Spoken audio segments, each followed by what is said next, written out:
الحمدللہ وکفا والصلاۃ والسلام علی من لا نبی بعدہ اما بعد۔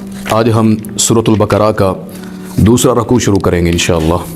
پہلا جو رکوع ہے اس میں 7 آیات تھیں۔ پہلی 5 آیات اللہ تعالیٰ نے ایمان والوں کے بارے میں باتیں کی، اور باقی 6 اور 7 نمبر آیت میں اللہ نے اہل کفر کافروں کی باتیں کی۔ اب جو دوسرا رکوع ہے 8 نمبر سے جو آیت شروع ہوتی ہے، اس میں اللہ تعالیٰ منافقین کا تذکرہ کرتا ہے۔ اس رکوع کے اندر منافق کیا ہیں، ان کی باتیں کیا، ان کا دعویٰ کیا ہوتا ہے۔ منافق وہ ہوتا ہے، فرمایا ان المنافقین فی الدرک الاسفل من النار۔ یہ اتنا بڑا خطرہ ہوتا ہے اسلام کے لیے کہ جہنم کے سب سے نچلے گڑھے میں اللہ نے رکھا ہے اسے، کافروں سے بھی نیچے۔ اور یہ منافق کفر سے زیادہ نقصان دہ ہوتا ہے۔ کافر تو اعلان انکار کرتا ہے نا اللہ کا، اسلام کا، دین کا۔ منافق نے اسلام کا لبادہ اوڑھا ہوتا ہے، ظاہر مسلمان کرتا ہے، اپنے آپ کو کہتا ہے مجھے بڑی فکر ہے اسلام کی، اندر سے انہیں اللہ کا ڈر، نبی کا ڈر، محبت اللہ نبی سے، اسلام کی فکر ذرا نہیں ہوتی ہے۔ اور وہ باتیں اللہ یہاں پہ قرآن میں کر رہا ہے۔ منافقین کی جو علامتیں اور جو طریقے اللہ نے بتایا نا وارداتوں کے، وہ کبھی بھی اپنے نفس میں محسوس کریں تو فوراً توبہ کریں، مگر نہ منافق کی موت، اللہ کی قسم وہ مدینے میں بھی مر جائے نا وہ منافق۔ قرآن اتارا تھا عبداللہ بن ابی منافق کے بارے میں، نبی پاک صلی اللہ علیہ وسلم کے پیچھے نمازیں پڑھتا تھا، پہلی صف میں، دوسری، تیسری، رمضان کے روزے رکھتا تھا، صحابہ کے ساتھ ادھر ادھر سفروں میں۔ جنازہ نبی نے پڑھایا، اپنا کرتا قمیض اتار کر پہنا دی نبی پاک صلی اللہ علیہ وسلم نے، لعاب ڈالا منہ کے اندر، جنازہ پڑھایا۔ قبر میں اتارنے لگے تو اللہ نے قرآن اتارا تھا۔ اللہ نے کہا تھا میرے نبی تو اس کے لیے 70 دفعہ بھی اللہ سے معافی مانگنا، اللہ اسے معاف نہیں کرے گا۔ اور جنازہ منافقین کا پڑھنے سے منع کر دیا پھر، کیونکہ یہ جہنم کے سب سے نچلے گڑھے میں ہے۔ اللہ کو منافق نہیں پسند جو اوپر سے دعویٰ اسلام کا کرے اور اندر سے اسلام کے بارے میں اس کی ذرا تڑپ نہ ہو، کبھی دل نہ اس کا اسلام کے لیے روتا ہو، اللہ کے دین کے لیے۔ بظاہر کلمہ پڑھ کر جی اللہ بڑا پیارا ہے، نبی بڑا پیارا ہے، اس پر ایمان ہے۔ آئیں دیکھتے ہیں اللہ ان کے بارے میں کیا باتیں کرتے ہیں۔ اللہ فرماتے ہیں اعوذ باللہ من الشیطان الرجیم، بسم اللہ الرحمن الرحیم، ومن الناس من یقول آمنا باللہ وبالیوم الآخر وما هم بمؤمنین۔ پہلی بات، وہ ایسے لوگ ہوتے ہیں وہ کہتے ہیں اللہ پر ہم ایمان لائے اور آخرت پر، وما هم بمؤمنین، مگر وہ ایمان نہیں لائے ہوتے ہیں۔ ان کا دعویٰ ہوتا ہے کہ اللہ پر ایمان ہے، آخرت پر ایمان ہے، لیکن کوئی ان کے دلوں میں، ان کے اندر جو ہے وہ اللہ ایمان نہیں رکھتا ہے۔ یخادعون اللہ والذین آمنوا، اور وہ دھوکہ دینے کی کوشش کرتے ہیں اللہ کو اور ایمان والوں کو۔ اللہ کو دھوکہ کون دے سکتا ہے؟ اللہ عالم الغیب ہے۔ اور مسلمانوں کو، ایمان والوں کو دھوکہ، اللہ کہتے ہیں یہ فہم و فراست کے مالک ہوتے ہیں، لیکن اللہ نے ساتھ بتایا یہ دھوکہ کن کو دے رہے ہیں اصل میں، وما یخدعون الا انفسهم وما یشعرون، یہ نہیں دھوکہ دیتے مگر اپنی ہی جانوں کو، شعور نہیں ہوتا ہے۔ یہ جس چیز کو سمجھ رہے ہیں نا اللہ عذاب نہیں دے گا، اللہ پکڑ نہیں کرے گا، وہ آنے والی ہے، قیامت قریب ہے۔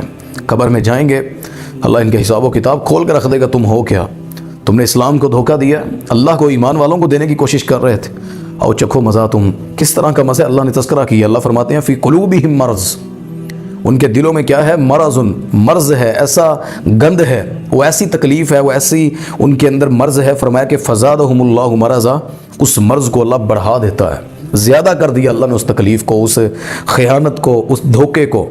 کیوں؟ وَلَهُمْ عَذَابٌ عَلِيمٌ، کہ ان کے لیے اللہ نے دردناک عذاب تیار کر رکھا ہے، بِمَا كَانُوا يَكْذِبُونَ، وجہ یہی تھی کہ انہوں نے جھٹلایا تھا اسے۔ دیکھیں بندے کو غلطی کا احساس ہوئے نا، وہ رجوع کر لے تو اللہ تعالیٰ معاف کر دیتا ہے۔ کوئی بھی چیز ہے، آپ کو علم ہو جائے کہ یار یہ ٹوٹ رہی ہے، یہ جل رہی ہے، آپ فوراً سے اس کو روکیں۔ آپ کی کوئی گھر میں چیز پڑی، جل رہی، آگ لگ رہی ہے، آپ فٹافٹ اس پہ پانی ڈالیں، ریت پھینکیں، مٹی پھینکیں، اسے بجھائیں آگ کو، آپ کی چیز بچ جائے گی۔ ایمان بھی ایسے ہے، آپ کو لگے کہ ہم ایسے کام کر رہے ہیں جو منافقین کی نشانیوں والے ہیں، فوراً اللہ سے توبہ کریں تو اللہ تعالیٰ پھر بچا لیں گے، وگرنہ ان کے لیے دردناک اللہ نے عذاب تیار کر رکھا ہے۔ وَإِذَا قِيلَ لَهُمْ لَا تُفْسِدُوا فِي الْأَرْضِ، اور جب اللہ کہتے ہیں میں ان سے کہتا ہوں نا اس زمین پر فساد نہ پھیلاؤ، وہ آگے سے کیا کہتے ہیں، قَالُوا إِنَّمَا نَحْنُ مُصْلِحُونَ، ہم فساد پھیلا رہے ہیں، ہم فتنہ فساد کر رہے ہیں، ہم تو اصلاح کرنے والے ہیں۔ اصلاح کے نام پر اسلام کا نقصان کرتے ہیں، اصلاح کے نام پر مسلمانوں کو جہنم کے راستے پر لے جاتے ہیں، اصلاح کے نام پر اسلام کو اندر سے ایسی وہ خیانت کر کے سوراخ نکالتے ہیں، ڈستے ہیں، اس اسلام کو اتنی زیادہ وہ ضرب لگاتے ہیں کہ اسلام کا نقصان کرنے کی کوشش کرتے ہیں۔ حالانکہ آج تک کسی منافق نے اسلام کو جس نے مٹانے کی کوشش کی، اللہ کی قسم اسلام نہیں مٹا۔ ان کو جو اللہ نے عذاب دیا، اللہ نے ان کا تذکرہ ضرور کیا ہے۔ اللہ فرماتے ہیں الا انہم هم المفسدون ولکن لا یشعرون، سوائے اس کے نہیں ہیں وہ فساد کرنے والے ہیں، لیکن ان کو اس بات کا شعور نہیں ہے. وہ ابھی جس جہلیت میں، جس اپنے فہم و فراست کو، اپنے آپ کو ذہین سمجھ کر، چلاک سمجھ کر اسلام کو دھوکہ دے رہے ہیں نا، اللہ کہتے ہیں انہیں علم نہیں ہے، ان کو ابھی وہ شعور نہیں ہے کہ آگے ہونے کیا والا ہے. شعور اس کو کہتے ہیں جس چیز کے آ جانے کے بعد بندے کو اپنے نفع نقصان کا پتہ ہو. ان منافقین کو اپنے نفع اور نقصان کا علم نہیں ہوتا، وہ ظاہری نفع دیکھ کر، ظاہری اپنی خواہشات دیکھ کر اس کے پیچھے لگے ہوتے ہیں. وَإِذَا قِيلَ لَهُمْ آمِنُوا كَمَا آمَنَ النَّاسُ قَالُوا أَنُؤْمِنُ كَمَا آمَنَ السُّفَهَاءُ أَلَا إِنَّهُمْ هُمُ السُّفَهَاءُ وَلَكِنْ لَا يَعْلَمُونَ. اور جب ان سے کہا جاتا ہے نا ایمان لے کر آؤ، کما آمن الناس، لوگوں کی طرح. وہ کون سے لوگ تھے؟ صحابہ کرام تھے. یہ اللہ نے ایمان کی تصدیق بھی کیا صحابہ کی.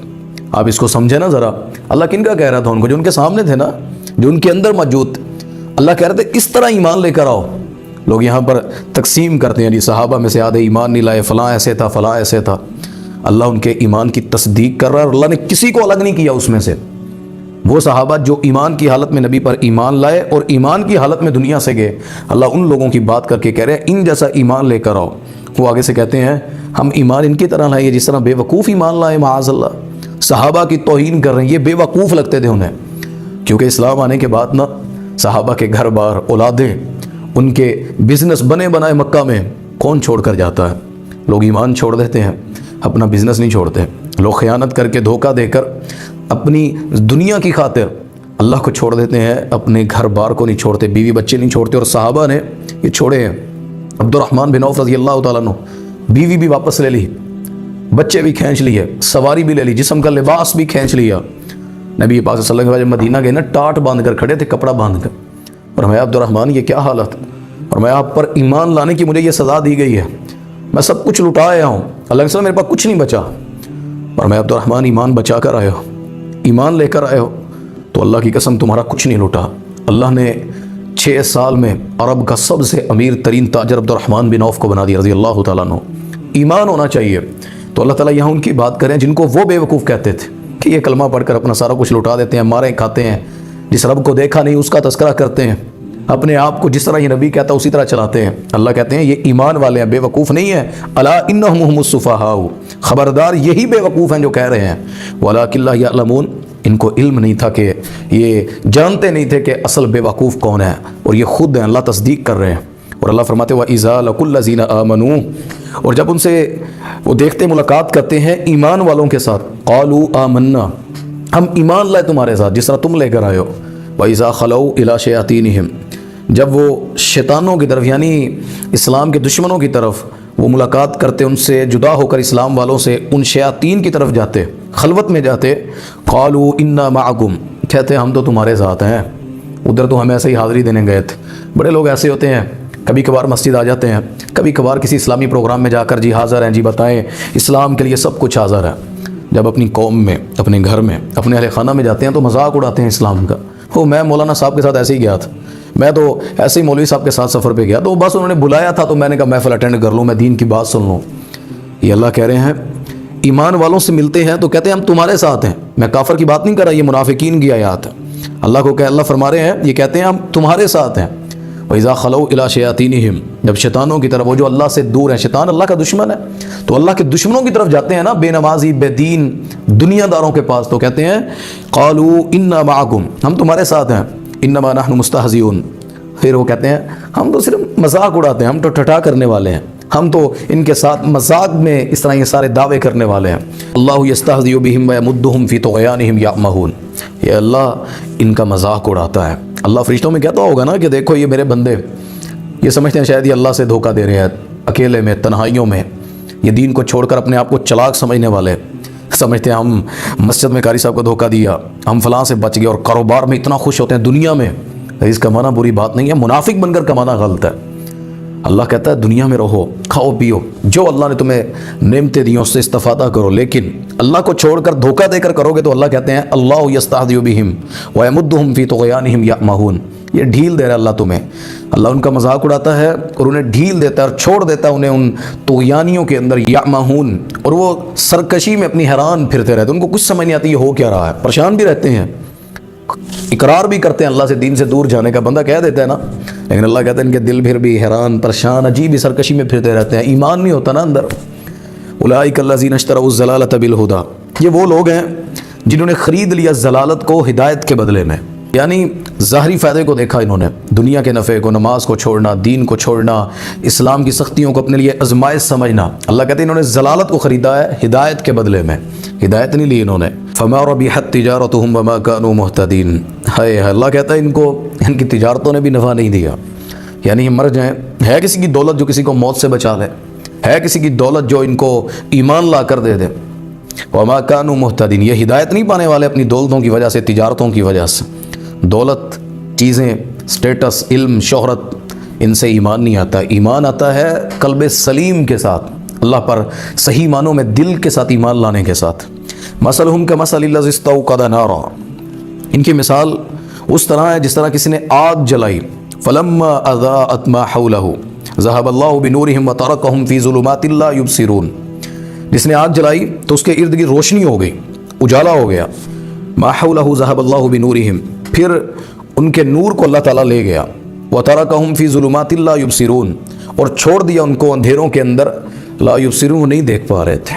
ایک بندہ آگ جلاتا ہے نا، آگ جلاتا تو اس کے ارد گرد روشنی ہو جاتی ہے، ایک دفعہ چمک اٹھتی ہے، پھر آگ بجھ جائے، پھر اندھیرا ہو جاتا ہے، روشنی کے بعد اچانک جب گھر میں آپ بیٹھے ہوں، بڑے بلب جل رہے ہوں، اچانک لائٹ چلے جائے، کس طرح اندھیرا ہو جاتا ہے۔ اللہ نے اس کی مثال دی ہے، اللہ فرماتے ہیں آگ جلی ہو نا، روشنی ہوتی، پہلے خوش ہوتے ہیں، منافق اسلام کے سارے فائدے اٹھاتا ہے، اسلام میں داخل ہونے کے سارا کچھ کرتا ہے، پھر اللہ ان کے دلوں سے ایمان کھینچ لیتا ہے، پھر یہ ان اندھیروں کے اندر ان کو کچھ نظر نہیں آتا کیا، اور اللہ کہتے ہیں ان کی مثال اس طرح کی ہے، صم بکم امی فہم لا یرجعون، یہ بہرے ہیں، گونگے ہیں، اندھے ہیں، فہم لا یرجعون، یہ نہیں لوٹنے والے، کانوں سے سن بھی لیں، آنکھوں سے دیکھ بھی لیں، زبانوں سے دعویٰ بھی کر رہے ہیں، لیکن اسلام کی طرف نہیں آنے والے۔ ان کے اقرار، فعل، دیکھنا، سننا، رہنا، ہر چیز آپ اسلامی ملک میں رہتے ہیں، مساجد دیکھتے ہیں، قرآن سنتے ہیں، نمازیں پڑھتے دیکھتے ہیں، خود بھی پڑھ لیتے ہیں، لیکن اللہ کے دین کی طرف صحیح معنوں میں یہ نہیں آتے ہیں۔ او کصیب من السماء فیہ ظلمات ورعد وبرق، یا اس بارش کی مثال ہے جو آسمان سے اترتی ہے اور اس میں اندھیرے ہوتے ہیں، ورعد وبرق، اور اس کے اندر وہ گرج ہوتی ہے، وہ چمک ہوتی ہے، یجعلون اصابعہم فی اذانہم من الصواعق حذر الموت، وہ ڈال لیتے ہیں اپنی انگلیوں کو کانوں کے اندر، من الصواعق حذر الموت، یہ اس کڑک سے، اس آواز سے، خوف سے اپنے کانوں میں موت نہ آ جائے، ہمیں مار نہ دے۔ واللہ محیط بالکافرین، اور اللہ اسی طرح احاطہ کرتا ہے ایسے انکار کرنے والے منکروں کا، کافروں کا۔ یہ مثال اللہ نے بڑی پیاری دی ہے۔ بارش ہوتی ہے نا، تو جب بارش ہونے لگے، بادل گرجتے ہیں، چمک ہوتی ہے، اس کے اندر بجلی ہوتی ہے، ایک دفعہ تو خوف آتا ہے نا، بڑا وہ اس طرح ہوتا ہے۔ اللہ کہتے ہیں ان کو لگتا ہے کہ ہم مر جائیں گے، وہ کانوں میں انگلیاں ڈال لیتے ہیں موت کے ڈر سے۔ اللہ نے اس کی تشبیہ اسلام سے دی ہے۔ اسلام میں بڑی پریشانیاں ہیں، اسلام میں بڑی تھکاوٹیں ہیں، اسلام میں مرنا پڑتا ہے، کلمہ پڑھنے کے بعد اذیتوں میں جانا پڑتا ہے۔ ہمارے نبی کو اللہ نے اتنی تکلیفیں دی ہیں، تو ہماری کیا اوقات ہے کہ ہم سوچیں کہ اسلام لانے کے بعد ہر چیز، حالانکہ اللہ کی قسم اللہ نے بڑی آسانیاں کی ہیں اس امت کے ان لوگوں پر۔ مساجد بڑی پیاری ہیں، ان کے روزے، سحریاں، افطاریاں، ان کے جلسے، ان کے رہنے سہنے، ان کے علماء، ہم سب کے لیے بڑی آسانیاں اللہ نے کر دی ہیں، لیکن اللہ کیا کہہ رہے ہیں، یہ آزمائشوں کی گھڑیاں، یعنی وہ کڑک، وہ بجلی، وہ چمک، عام بندہ ڈرتا ہے اس سے، لیکن بارش کی جو اللہ نے مثال دی ہے نا، جو ان کڑک کو، ان بارش کے پہلے طوفانوں کو برداشت کر لیتا ہے نا، پھر اس کے بعد جو بارش کی وجہ سے اللہ زمین کو کھلکھلا دیتا ہے، آباد کر دیتا ہے، خزاں کے بعد جو بہار لے کر آتا ہے نا اللہ، پھر اس سے انسان استفادہ کرتا ہے، انسان کے لیے ہوتی ہیں وہ، پھر وہ موسم بڑا پیارا لگتا ہے انسان کو، جب بارش کے بعد جو سما بنا ہوتا ہے، وہ جو دھنک نکلتی ہے نا، وہ ایسے رنگ بکھیر دیتی ہے نا، ایسے ہی اسلام کی تکلیفوں کے بعد، ایسے ہی پریشانیوں کے بعد جب اللہ جنت کے دروازے کھولتا ہے نا، جب اللہ ان کے لیے وہ آخرت کی جو نعمتیں ہیں، پھر اللہ کہتا ہے ان کے لیے وہی مثال ہوتی ہے۔ تو منافق ہے، وہ اپنے کانوں میں انگلیاں ٹھوستا ہے، بھاگتا ہے پھرتا ہے، میں تکلیف میں مر نہ جاؤں، جہاد میں مر نہ جاؤں، مجھے سردی میں وضو نہ کرنا پڑے، فلاں کام میں یہ نہ کرنا پڑے، میرا مال خرچ نہ کرنا پڑے، لیکن ایمان والا ایسا نہیں کرتا۔ یہ اللہ نے منافقین کی مثال دی ہے کہ اللہ ان کو ایسے ہی گھیر لیتا ہے، پھنسا دیتا ہے انہیں۔ یکاد البرق یخطف ابصارہم، قریب ہے کہ وہ جو چمک تھی نا، وہ جو روشنی تھی، یخطف ابصارہم، ان کے دیکھنے کو ختم کر دے، ان کی آنکھوں کو، ان کی بینائی کو ختم کر دے۔ کلما اضاء لهم مشوا فیہ، ان کے ارد گرد جب روشنی ہوتی ہے نا، جب دیکھ رہے ہوتے ہیں، چمک رہا ہوتا ہے، نفع لگتا ہے، جب ان منافقین کو محسوس ہوتا ہے نا کہ ہمارے لیے اس میں بڑا نفع ہے، جیسے ہم میں سے بڑے لوگ ایسے ہیں جہاں اپنا نفع دیکھا وہاں بھاگ کھڑے ہوتے ہیں، جہاں اپنی بلے بلے ہو وہاں پہ بھاگ کر جاتے ہیں، جہاں پہ اللہ نہ دیکھ رہا ہو اور اسلام کے لیے کچھ کرنا ہو ہم لوگ وہاں نہیں جاتے، ہم اس راستے پر جس پر دیکھا دیکھی ظاہری طور پر بڑا نفع نظر آتا ہو۔ اللہ کہتے ہیں یہ اس روشنی میں بھاگ جاتے ہیں جہاں پر ان کو ظاہری نفع نظر آتا ہو۔ وَإِذَا أَظْلَمَ عَلَيْهِمْ قَامُوا، اور جب اندھیرا چھا جاتا ہے نا تو یہ کھڑے ہو جاتے ہیں، جواب دے دیتے ہیں۔ جب تکلیف آتی ہے نا پھر ہاتھ کھڑے کر لیتے ہیں، ہم نہیں چل سکتے، ہم اتنی تکلیفیں نہیں سہ سکتے۔ سخی خرچ کرنے والا پھر ہاتھ کھڑے کر لیتا ہے، اب میں اسلام کو اور نہیں دے سکتا، میں اب اسلام کے لیے اتنا کچھ نہیں سہ سکتا، میں بس یہی ہفتہ وار چل سکتا ہوں، مہینے میں کچھ دے دیا یا کبھی کبھار کوئی جمعہ پڑھ لیا، عید پڑھ لی، اس کے علاوہ میں کچھ نہیں کر سکتا۔ اللہ کہتا ہے پھر وہ ہاتھ کھڑے کر لیتے ہیں جب اندھیرا چھاتا ہے۔ وَلَوْ شَاءَ اللَّهُ لَذَهَبَ بِسَمْعِهِمْ، اور اللہ چاہے نا تو لے جاتا ہے بِسَمْعِهِمْ، ان کے سننے کو، وَأَبْصَارِهِمْ، اور ان کے دیکھنے، پھر اللہ خواہش کرتا ہے بس ان سے دیکھنا سننا بند کر دیتا ہے اللہ ان کا۔ ان اللہ علی کل شیء قدیر، بے شک اللہ تعالیٰ ہر چیز پہ قدرت رکھنے والا ہے۔ یہ قدیر مبالغہ کا جو صیغہ ہے، ہر چیز اللہ کی قدرت اللہ نے اس میں سمیٹ دی ہے۔ یعنی منافق جن جن چیزوں سے پریشان ہو رہا ہے نا، اللہ کہتا ہے تو میرا ہوتا نا تو تیرا رب بھی ہر چیز پہ قدرت رکھتا ہے۔ جن چیزوں کو تجھے ڈر ہے نا تو میرا رہتا تجھے میں ان کے خوف سے نکال لیتا۔ تو میرا نہیں ہے، تو ضلالتوں میں بھی ہے، گمراہی میں بھی ہے، تنگی میں بھی ہے، لیکن اللہ کہتا ہے اصل قدرت تو تیرے رب کی ہے، تو رب کا ہوتا تو رب تجھے ہر مصیبت سے بچا لیتا۔